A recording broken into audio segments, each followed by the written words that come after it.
It's been 1 year since the Ducktales reboot ended its 3-season run.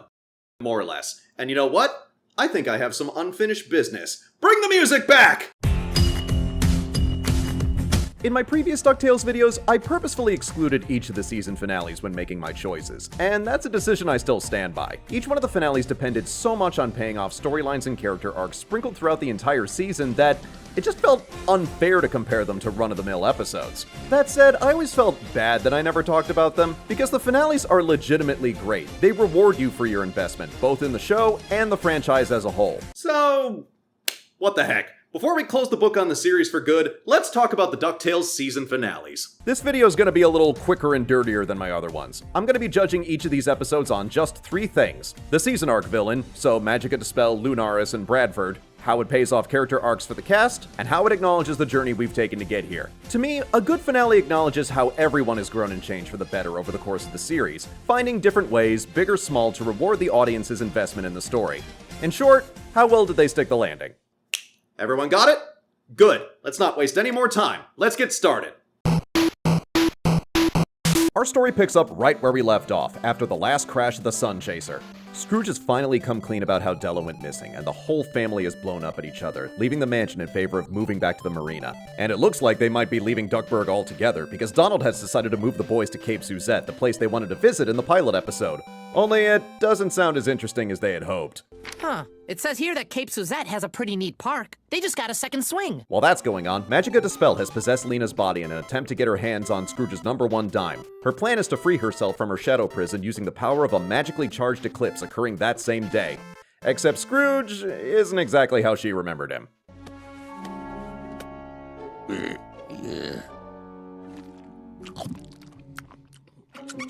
Oh hey, it's how I was during the first month of lockdown. That was a crazy time, but at least it's over.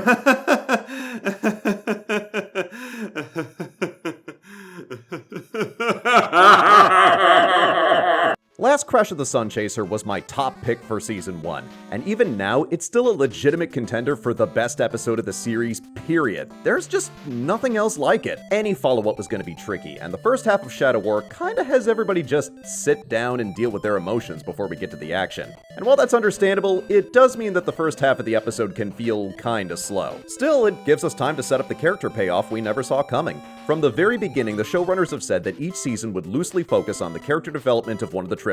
Season 1 was for Dewey, Season 2 was for Louie, and Season 3 was for Huey. The thing is, I found that's not necessarily true for the finales. Dewey's goal was to find out what happened to his mom. And he did. His character arc is done. So, what now? Well, I would argue in this episode that the biggest character arc goes to Donald. He's been the most unforgiving of Scrooge ever since Della's disappearance, and we've seen how much her absence weighs on him. But while Beakley's speech doesn't get through to the boys, it does get through to Donald, inspiring him not only to forgive Scrooge, but to take charge when Magica finally attacks the money bin. This is Bee's right. And the Scrooge needs us, and we need him. Our family has been apart too long. Speaking of which, there's always been kind of a disparity between the Donald Duck we know in animation versus how he was portrayed in Carl Barks' original comics. Donald wasn't just a more daring adventurer in the comics, he was also way more eloquent since all he had to do was read what he was saying as opposed to listening to him. In animation, however, his eloquence was always limited thanks to his voice. Tony Anselmo was personally trained by Donald's original voice actor, Clarence Nash, and he's frequently mentioned how the Donald voice is kinda something that you have to work around. What would be a tough word for Donald, for instance? Well, it's funny. Sometimes big words like Anti-disestablishmentarianism is a long, big word, or supercalifragilisticexpialidocious. but short words with R's or soft consonants like rules, it won't come out. Here, the reboot version addresses that with the Barksian modulator, which smooths out Donald's voice and tags out Tony Anselmo in favor of Don Cheadle. Rubber baby buggy bumpers, rubber baby buggy bumpers, rubber baby buggy bumpers. Wow, never been able to say that before. Thing is, even though he has a better voice now, he's still Donald Duck. Despite Don Cheadle playing him, Donald never says or does anything that he normally wouldn't, which gives us the best of both worlds. We get to see him be a worthy adventurer without sacrificing the comedy we know him for. Come and get it, you no good. So what about Magica? Well, it's funny, because in my previous videos, I didn't discuss Magica herself exactly. I've only talked about her in relation to Lena's character development. So my thoughts? Magica is the best.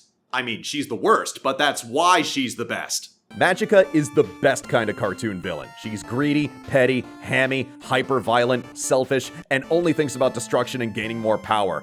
I love to hate Magica Dispel. I know they tried to give her some more redeeming features towards the end of the show, but I'm sorry, I didn't buy it. That's not why I like her. To me, Magica is a great villain because she's so irredeemably evil, and you can tell that Catherine Tate is having a grand old time voicing her. Is this your favourite treasure? Oh, too bad, now it's ice cream. Want a lick? Whoops. Mwah, that is good use of your Catherine Tate. Well done, sirs. I also like the new twist they added to her character, like wanting the #1 dime because she had actually been sealed inside it this whole time. Also, the old version relied heavily on magical artifacts because her own base magic was rather weak. Here, that's still technically true since destroying her amulet robs her of her power. The thing is, she is ridiculously powerful when it is working, bending both the money bin and the Shadow Army to her will.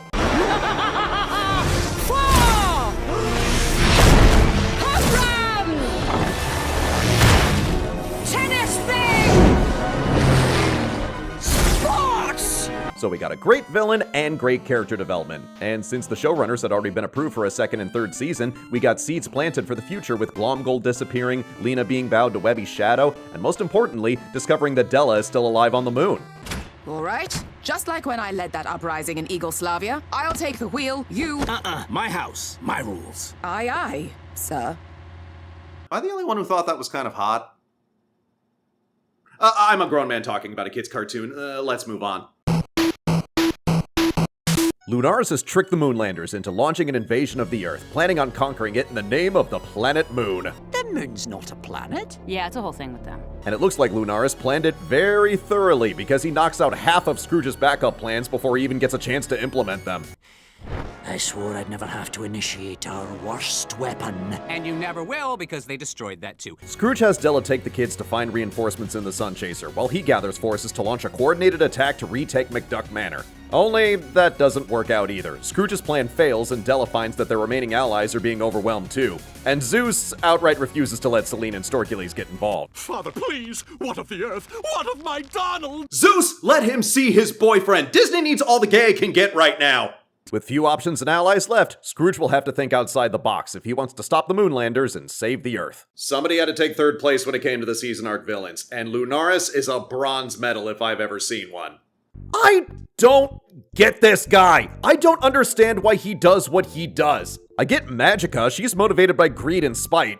I get Bradford because he actually thinks he's the hero of the story. But Lunaris? Before I sat down to rewatch this episode, I had actually forgotten what his motivation was. Well, turns out Lunaris only briefly states his motivation. But, in his own words, here it is. See that rock? My father, General Meridian, was terrified of it. Claimed to have seen mysterious objects launched off it. He was so afraid that he drove us into hiding underground. I will not spend my life in fear of the Earth like my father. The Earth will fear me. That's it? That's dumb! You're dumb! Your entire reason for invading the Earth boils down to this. I'm better than you! And while I'm at it, the Moonlanders are dumb. Either they're hyper-violent reactionary assholes like Lunaris or Penumbra, or they're easily tricked super gullible rubes who take anything anyone says at face value. The one voiced by Rob Paulson is even tricked into working for Glomgold in the following season, which confirms that nobody has learned anything from this experience. And for the record, I like Glomgold. He's a stupid villain too, but as I've said before, that doesn't make him less of a threat, and that makes it fun when he suffers for letting his ego get the best of him. It's no fun when the villains are too dumb to know any better. After I blow up the Earth, then you won't be a planet. He wouldn't blow us up, right? Sorry, he's going to blow up. Where now? Wait, are we the bad guys? My bigger point here is that there isn't much to Lunaris, and that makes his ability to stay one step ahead of Scrooge kinda come off like total bull. I refuse on principle to believe that anyone who calls it the planet Moon could be such a diabolical mastermind. I am the Moon, greatest of the planets. The moon's not a planet! See, even he knows that! Even he knows that! So does that make Moonvasion a bad episode? Well, no, far from it. There's a lot of stuff to like. Compared to Shadow War, the pacing here is much, much quicker. The Moonlanders invade in the very first minute, so Scrooge and the family hit the ground running trying to find a way to stop them. This is also the first episode to really take advantage of how big the supporting cast has gotten. The battle to retake McDuck Manor features a lot of great returning characters who all get to do something memorable or funny. That said, emphasizing such a big cast means some of the main characters don't get a ton of focus. Rewatching this episode, I noticed something. Webby kinda has nothing to do. She has a big role in the first finale and is the focal point of the third finale, but in this one, she mostly just stands there and doesn't really contribute anything to the plot. In fact, aside from incidental noises, you can literally count how many lines she has on one hand. Here, watch, I can even give you the time codes. Come face the chosen one! Nerp! The plan's not working. We had a chance to get Amunet and Jin, but we ran away. You've been surviving on seawater and sand this whole time? Welcome back. Dewey, give me a turn. Just throwing this out there, wouldn't it have made more sense to have Webby help retake the manor? Yeah, think about it. She's the best fighter of the group, and she's not going to abandon her grandma, her idol, or her girlfriends in their time of need. As for the comedy, I had forgotten how hilariously dark this episode can get. I'm both surprised and delighted with how much they were able to cross the line with some of these jokes. Here are some highlights. Dr. Gearloose! Don't worry. That was a clone. Okay, that might have been me. None of us really know anymore. I've decided you're doomed. My time would be better served preparing your places in the afterlife. Cheerio. Not reassuring that he went down instead of up. Huh? No, and now prepare. Also, while the showrunners were able to get the entire Disney Afternoon lineup to appear in the third season, it was always pretty much impossible for them to get Mickey Mouse, since Frank and Gones described Mickey as, quote, above his pay grade. But Chris Diamantopoulos is one of Mickey's official voice actors, and we already have him here voicing Storkules and Darkwing Duck, so I'm impressed they were able to come up with a, shall we say, inventive solution. Oh boy, I love a reunion. Whoa! After Penumbra helped Donald escape those evil moonlanders, why, he crash-landed on this island. Well, I met my best friend.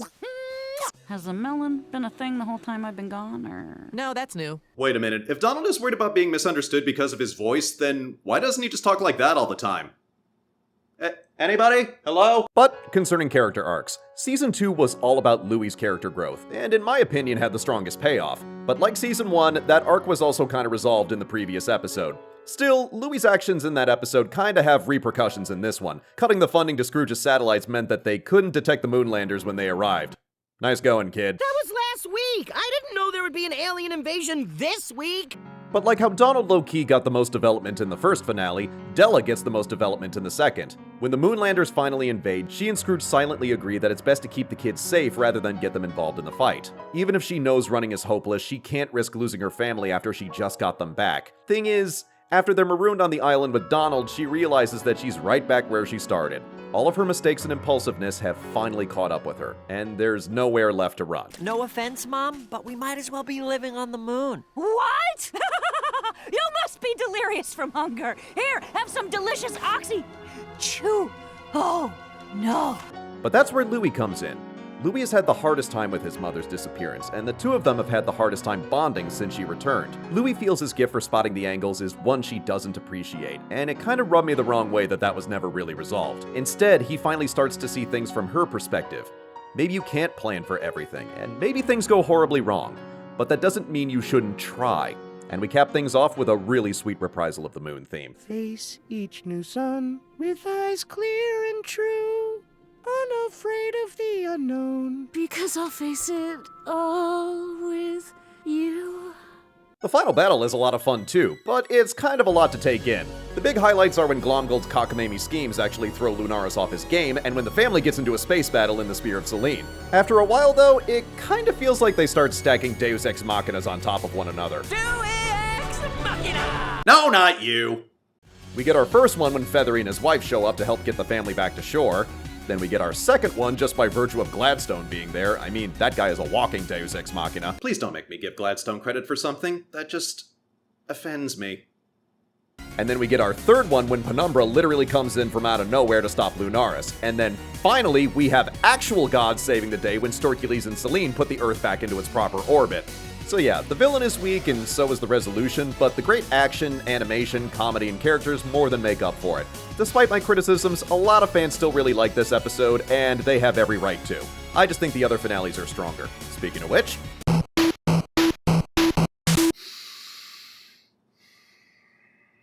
Alright, we got a lot of ground to cover, let's do this. Huey has finally figured out that Foul's secret headquarters is in the basement of Funzo's, and plans a coordinated attack under the cover of a birthday party for Webby. Not that she minds. Did you guys pay full price to throw me a fake party as an excuse for a surprise spy raid? Happy birthday, Webby! Oh, I have the best family. Unfortunately, the Foul agents have already evacuated by the time they reach the meeting room. But turns out they left something behind, a pair of young girls named May and June, who both appear to be cloned from Webby. While everyone tries to figure out what their deal is, Foul has retreated to the hidden library of Alexandria to enact their final plan and put an end to the McDuck family's adventures for good. This episode has a bigger burden than the other finales do, because it has to not only wrap up the season, but the entire show as a whole. So how does it measure up? Wow, they really tied up everyone's storyline at the end there. It's a little difficult to know where to start, so let's just pick a topic and start with the villain. I don't know if I can call Bradford the best DuckTales villain, but he's probably the most nuanced DuckTales villain. There isn't one thing that made him the way he is. It's revealed here that Isabella Finch was his grandmother, and all of the adventures he went on with her traumatized him. So his ultimate goal is to remove unpredictable elements in hopes of making the world safer. But the way he wants to achieve that is by weaponizing the Salego circuit to erase any unpredictable elements from existence. This includes not only the McDuck family, but the cast of the entire Disney afternoon. What a perfect evil plan for the finale. The most thrilling aspect of the DuckTales reboot has been bringing all of these characters together. So what better for a final conflict than threatening to take them away? The ironic thing is, Bradford trying to remove all the adventure from the world doesn't make him seem more grown up. If anything, it makes him come off as more childish. When you become an adult, you accept the fact that certain things, both bad and good, are beyond your control. The thing is, you can still hold on to a childlike sense of wonder and discovery while balancing the responsibilities of adulthood. I mean, look at me. I'm a grown man talking about a kid's cartoon. Scrooge understands this, and it's been a cornerstone of his success. Bradford doesn't. Looking at him now, that black suit doesn't make him look like a professional. It makes him look like an overgrown kid cosplaying what he thinks grown-ups dress like. And while his ultimate defeat at the hands of the McDuck family is satisfying, he arguably lost right here. Oh, come off it, Bradford. If you wanted to get rid of everything unpredictable, you'd have to get rid of your own agents, too.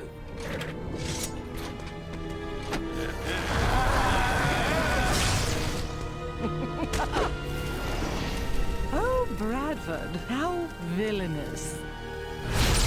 Bradford can protest all he wants that he's not a villain, but the proof is in the pudding. His original idea of Foul controlling the world's wealth from the shadows is not something a hero would have thought of. Black Heron may have needled him about villainy for decades, but nobody made him ask for her help in the first place. Whatever else you may think, at this moment, Black Heron won. Even if it resulted in her death, she still proved the point that she had been trying to make for decades. Next, let's talk about May and June, and their missing sister, April. First off, you guys are gonna kill me if I don't mention this. May is voiced by Ricky Lindholm, Kate Micucci's partner in Garfunkel and Oates. Have to admit, that's a brilliant bit of stunt casting. Have you really been to Ithaquak? And Nirvana? And space? Created by Carl Barks himself, the girls first appeared in the comics in 1952 as female counterparts to Huey, Dewey, and Louie. And while they've appeared regularly in comics, they haven't really appeared much elsewhere, so they aren't as well known as the nephews are to the public at large. When the original DuckTales was being developed, though, the producers wanted a regular female presence, but felt that 3 boys on top of 3 girls would just overload the cast. So they combined the girls into a new original character, and thus, Webby Venderquack was born. This ends up being the big reveal of Webby's origin. She's not Beakley's granddaughter, but rather a clone Bradford created from Scrooge's DNA. Remember the Papyrus of Binding? Scrooge wished that it could only be found again by his one true heir. So rather than waiting for Scrooge to decide who that heir might be, Bradford decided to just make one and recover the papyrus that way. The thing is, despite her origin on the original show, Webby has become her own fully realized character, and the reboot version of Webby is the same way. Some viewers complain that Webby being Scrooge's daughter took away the found family aspect of the show, but I don't agree with that at all. In fact, what I like about the twist is how little it changes. Webby was already family as far as the McDucks were concerned. Her being cloned from Scrooge changes the context of their relationship a little, but it doesn't change how they feel about one another. Arguably, this was the only reason Webby was able to summon the papyrus in the first place. May and June are cloned from the same DNA, but Scrooge just met them, so he doesn't consider them family and thus they couldn't do it. But Webby could. As she says herself at the end of the episode, she earned her way square. Plus, for Scrooge's part, it gives him something that he's never had before. He's always been Uncle Scrooge. He's never been a dad. Also, Beakley having to come clean about the secrets she kept from Webby leads to some heart-wrenching moments. Once again, Toxologundaye proves what a voice acting MVP she is. I think the most interesting scene is this one, when Webby point-blank asks her for the truth. Your mother was an artist. Your father was a librarian, and by all accounts, a very nice man. The sad truth is that I was so caught up in my spy work that I missed everything important. I didn't even know I had a granddaughter until it was too late. And they were gone. Okay, here's the thing. Everything Mrs. Beakley just said is a lie. Webby is a clone. She doesn't have parents, at least not in the traditional sense. But that doesn't mean she didn't still lose somebody. Something they teach you when it comes to acting or public speaking is that whatever you're saying has to sound like it's the truth to you, like it lives in you somehow. And if you're being sincere when you act or speak, that makes it easier. My personal interpretation of this scene is that Beakley really did lose someone, and that loss informed her reasons for protecting Webby all these years. That picture on Webby's board is of someone. There's a good chance that Beakley was lying by telling the truth. All this character development for Webby has a weird side effect though. It kinda cuts off Huey's character development, though that's not to say it doesn't pay off either, just in a different way. Season 3 has been all about Huey, or more specifically, his attempts to take charge and prove himself as a leader. Even if there isn't one big payoff compared to his brothers, it's still very noticeable in this episode. Huey is the one who plans the raid on the Fowl headquarters, he's the only kid allowed in the war room with the adults, and he also leads the adults to the hidden library after he and Webby infiltrate. And not by coincidence, he signals to the family that something is wrong by leaving his Junior Woodchuck guidebook behind. Huey knows it all by heart anyway. The kid's more than ready to fly solo now. One bit of theming I like across all three finales is how the villains become kind of a mirror for the nephews, even if it's in a subtle way. Lunaris is a schemer who spots all the angles, just like Louie. Magica is an attention whore, just like Dewey. And Bradford wants order and structure, just like Huey. The episode really takes its time to let that parallel sink in. There's a brief moment where Huey almost considers going along with Bradford's plan, until he discovers what that plan really is. Really, the finale shows all of the nephews have become capable leaders thanks to their adventures. Scrooge explicitly puts Dewey and Louie in charge with complete faith that they'll save the day. And he's completely right. And they only got captured once in the process. That's just like another day at the races for them. But remember the papyrus? That ends up being the cornerstone of Bradford's entire plan. He declines to just erase Scrooge from existence with the Salego circuit because he's fairly certain that Scrooge would find a way to survive that too. Yeah, I got nothing. That's a fair point. So instead, he attaches the papyrus to a binding contract that states Scrooge can live in peace so long as he swears to never adventure again. When Donald's life is threatened, Scrooge signs it immediately. But lucky for him, the kids manage to find a loophole. According to this, Scrooge can be with his family as long as he doesn't adventure. But family is the greatest adventure of all! That's the stupidest thing I've ever heard. There's no way that... No!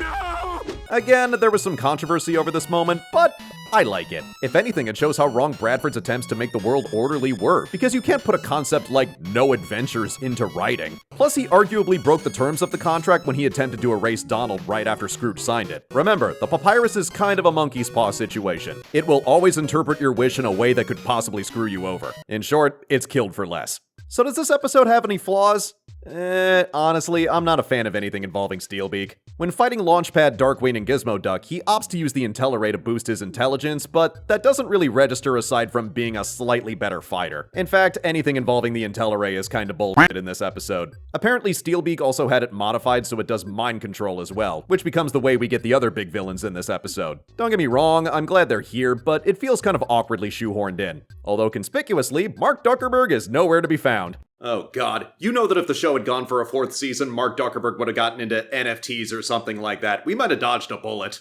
To me, a great series finale is one that acknowledges the journey. It tells both the characters and the audience, hey, look how far we've come. Look at all we've accomplished together. The first scene does that wonderfully, with everybody celebrating Webby's birthday at Funzo's. It gets everyone together and lets us hang out with them one more time before the plot kicks off. And once it does, we see how good this cast has gotten at adventuring. Look at this. This is straight up wet work what they're doing right now. And after that's done, we get the individual goodbyes we've earned by now. Della gets to send Donald off on his own adventure with Daisy. Beakley and Scrooge finally acknowledge the other as their best friend. Oh, and it turns out Ludwig von Drake is still alive. Impossible! You were ancient in the 60s. How are you not dead? Well, between being captured and that Bradford forcing me to carry out his evil will, I was getting so busy that I never got around to it. The showrunners also took the time to reference every Disney afternoon show in some fashion. Solid stuff, but we've been forgetting somebody up until now, but they managed to sneak in one more surprise cameo at the 11th hour. I swore I would never do this again. Hold this for me.